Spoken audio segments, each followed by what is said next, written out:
Hello everyone. आज के lecture में हम नेक्स्ट एनालिटिकल कांस्टेंट लेंगे जिसका नाम है एसिटाइल वैल्यू। सबसे पहले क्वेश्चन अराइज होता है कि एसिटाइल वैल्यू हमें क्यों निकालनी है, इसकी यूज़ क्या है। ठीक है, तो सिग्निफिकेंस ही पहले देख लेंगे। देखो बच्चों, एसिटाइल वैल्यू से क्या होता है कि कुछ हमारे जो फैटी एसिड्स होते हैं ना, जिनमें हाइड्रोक्सिल ग्रुप होता है बेसिकली।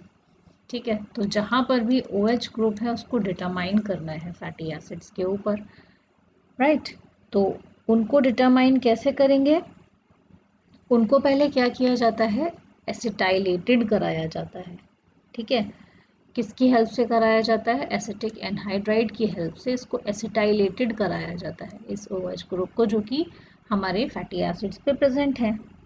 ठीक है, तो उसके बाद उनको हाइड्रोलाइज करा के एसिटिक एसिड में कन्वर्ट कर दिया जाता है। ठीक है, तो पहले इस OH ग्रुप को एसिटाइलेट किया जाता है, एसिटाइलेटेड OH ग्रुप को, उसके बाद हाइड्रोलाइज करा के एसिटिक एसिड जो होता है, इस एसिटिक एसिड को हम क्या करते हैं, न्यूट्रलाइज कराते हैं। अभी मैं डिटेल में बताऊंगी, कोई बात नहीं। न्यूट्रलाइज कराते हैं with the help of KOH। ठीक है, ये तो इसका बेसिक सा फंडा है। तो हम कुल मिला के इसमें पता क्या कर रहे हैं कि हमारे पास कितने OH ग्रुप प्रेजेंट हैं। ठीक है, तो कुल मिला के एसिटाइल वैल्यू का मतलब है उतने नंबर ऑफ हाइड्रोक्सिल ग्रुप उसमें प्रेजेंट है। ठीक है, तो इसकी डेफिनेशन क्या होती है? Number of milligrams of potassium hydroxide.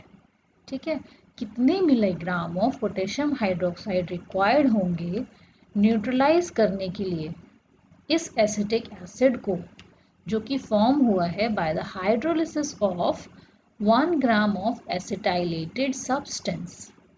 ठीक हो गया, ये होगी इसकी डेफिनेशन। अब इसका फंडा समझ लेते हैं। तो होता क्या है, अच्छा सबसे पहले ठीक है, हमें ये समझना है, लेकिन उससे पहले हमें थोड़ा पीछे अपने 12th क्लास में जाना पड़ेगा। एसिटाइलेशन अगर हमें याद हो रिएक्शन, तो उसमें क्या होता था, कोई भी जो अल्कोहल होता था उसकी रिएक्शन कराई जाती थी एसिटिक एनहाइड्राइड से। ठीक है, तो इससे होती है, सॉरी,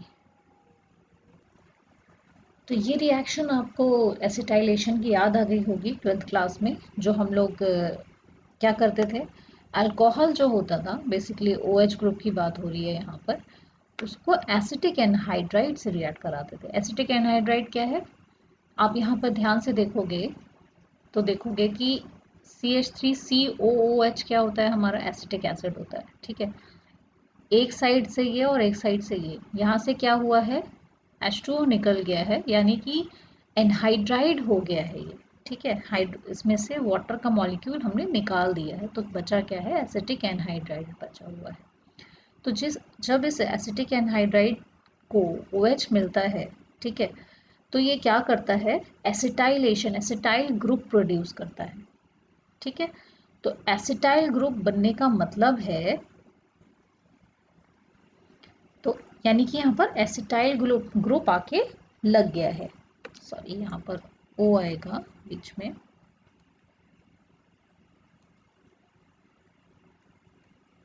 ठीक है, तो ये एसिटाइल ग्रुप इंट्रोड्यूस हो गया है इस OH की जगह पर, तो इसे कहेंगे एसिटाइलेशन। तो इस OH जहाँ जहाँ पर भी देखिए इस फैट में जो OH थे, वहाँ वहाँ जाकर ये एसिटाइल ग्रुप अटैच हो जाता है, तो उसे कहते हैं हम एसिटाइलेशन।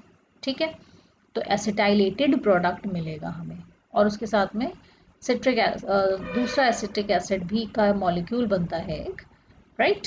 तो क्योंकि यहाँ का जो हाइड्रोजन है वो बाकी के ग्रुप से जाके अटैच हो जाता है। ठीक है, तो इस तरह से रिएक्शन होती है। इस रिएक्शन को हमें बहुत गौर नहीं करना है अभी, बस मैंने आपके याद दिला दूं आपको एसिटाइलेशन क्या होता है, इसलिए बताई है। मेन हमारा फोकस ये है। तो कुल मिला के हमारे जितने भी OH ग्रुप थे फैट के ऊपर, उस पर अगर हम रिएक्शन कराएंगे एसिटिक एनहाइड्राइड से उसकी, तो जितने भी OH ग्रुप थे वो क्या हो जाएंगे, एसिटाइलेटेड हो जाएंगे। ठीक हो गया। अब हमारी डेफिनेशन भी यही कहती है। अब इन एसिटाइलेटेड जो प्रोडक्ट हमारा आया उसकी दोबारा से जब हाइड्रोलिसिस कराई जाएगी, ठीक है, तो वापस से क्या होगा, एसिटिक एसिड रिलीज होगा और OH ग्रुप अपना वापस से फॉर्म में आ जाएगा। ठीक है, बताना ही पड़ेगा फिर से। तो ये रिएक्शन निकल के आती है हमारे सामने कि जो OH है एसिटिक एनहाइड्राइड से रिएक्ट करके एसिटाइलेटेड हो जाता है। उसके बाद हाइड्रोलिसिस जब हम उसकी कराते हैं तो ये वापस से OH में कन्वर्ट होके और CH3COOH हमारा जो एसिटाइल ग्रुप था, ठीक है, तो एसिटाइल ग्रुप अपना OH लेके निकल जाता है और CH3COOH में कन्वर्ट हो जाता है। अब देखो, सवाल मेरे दिमाग में तो ये आया था पहले, बहुत ही बढ़िया सवाल आया था मेरे दिमाग में भी, और जिस टाइम पर मैंने पढ़ा था ये, हो सकता है आपके दिमाग में भी आए कि मैम जब एसिटाइलेशन अभी आपने लिखा था पीछे, तब आपने लिखा था कि एसिटाइलेटेड प्रोडक्ट बना था और साथ में एक मॉलिक्यूल एसिटिक एसिड का भी बना था, राइट? आपको याद होगा ना, जब मैंने अभी अल्कोहल के साथ में कराया था, तो यहाँ पर हमने एक एसिटाइलेटेड प्रोडक्ट बनाया था ROCCH3 प्लस CH3COOH, ठीक है, ऐसा बनाया था ना। तो दिमाग में आना चाहिए कि यहाँ भी एसिटिक एसिड प्रोड्यूस हो रहा था, इसी को क्यों नहीं हमने सीधे से न्यूट्रलाइज कर लिया। तो देखो, बात ये है कि नो डाउट कि जो मॉलिक्यूल हमारा एनहाइड्रिक एसिटिक एनहाइड्राइड का था,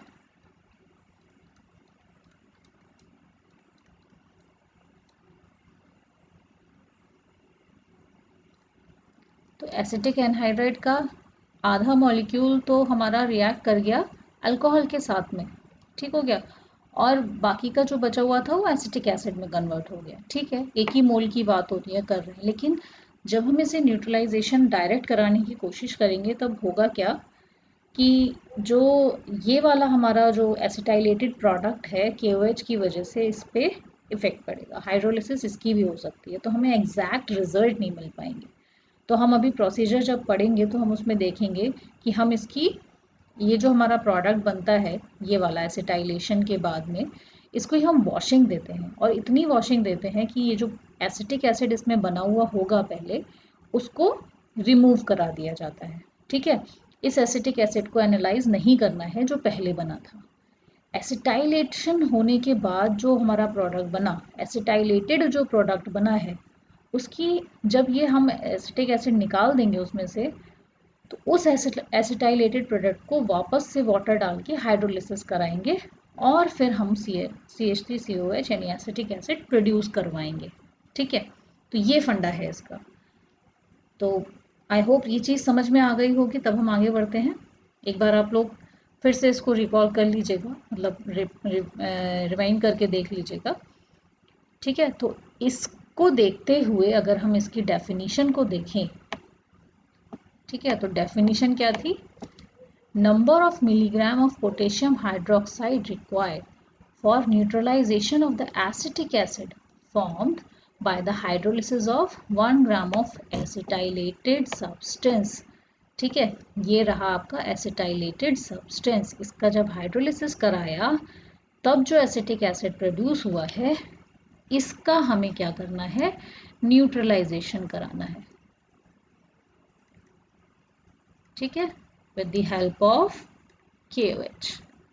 ठीक है, तो वो जो हमारा रिजल्ट आएगा उसको हम कहेंगे saponification value of acylated product. देखो, सैपोनिफिकेशन ही हो रहा है, कुल मिला के हम क्या कर रहे हैं, एसिड का क्या करा रहे हैं, KOH से न्यूट्रलाइज करा रहे हैं।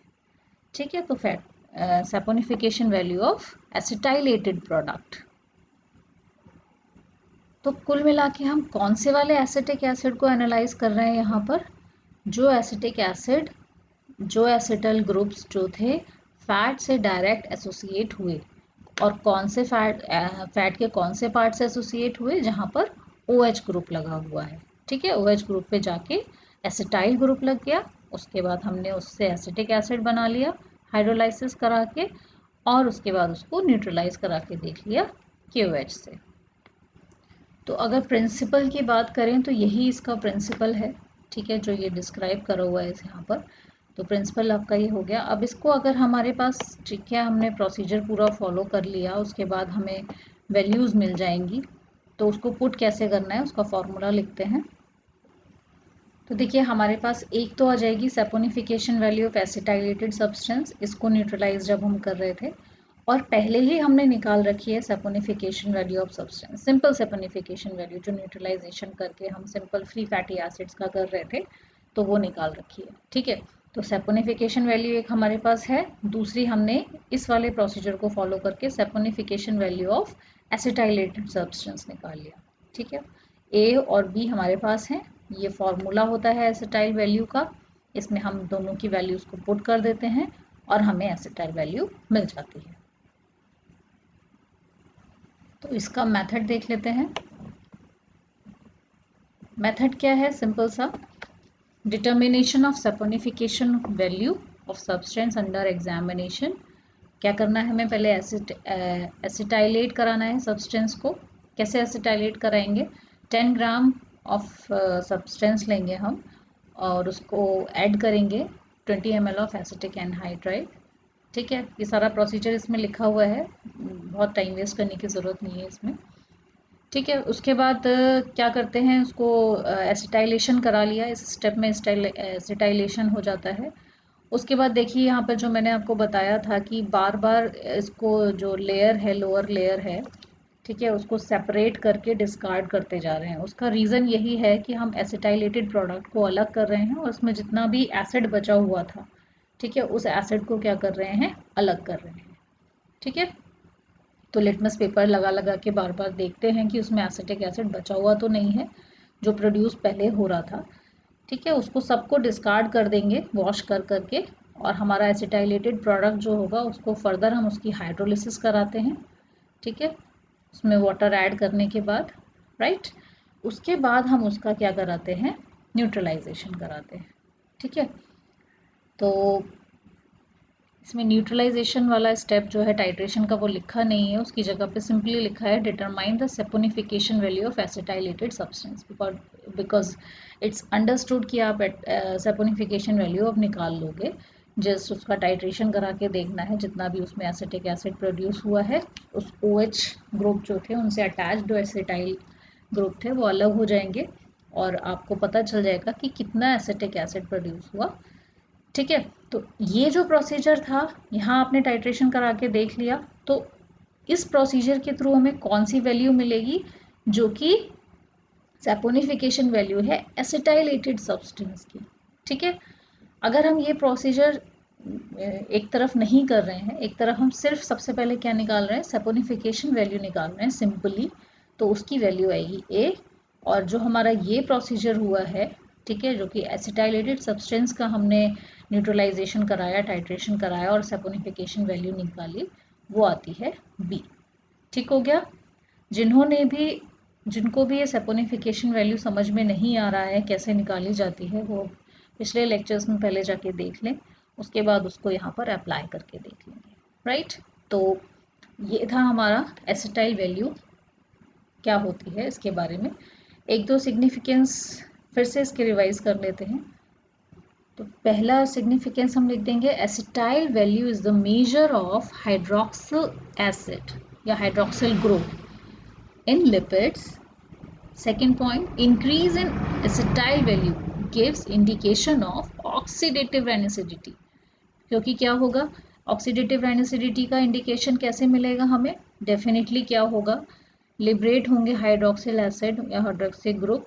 ठीक है, जब एसिडिटी होगी तो उस समय भी हाइड्रोक्सिल ग्रुप जो होते हैं जनरेट होते हैं, ऑक्सीडेशन होता है जब फैट्स का।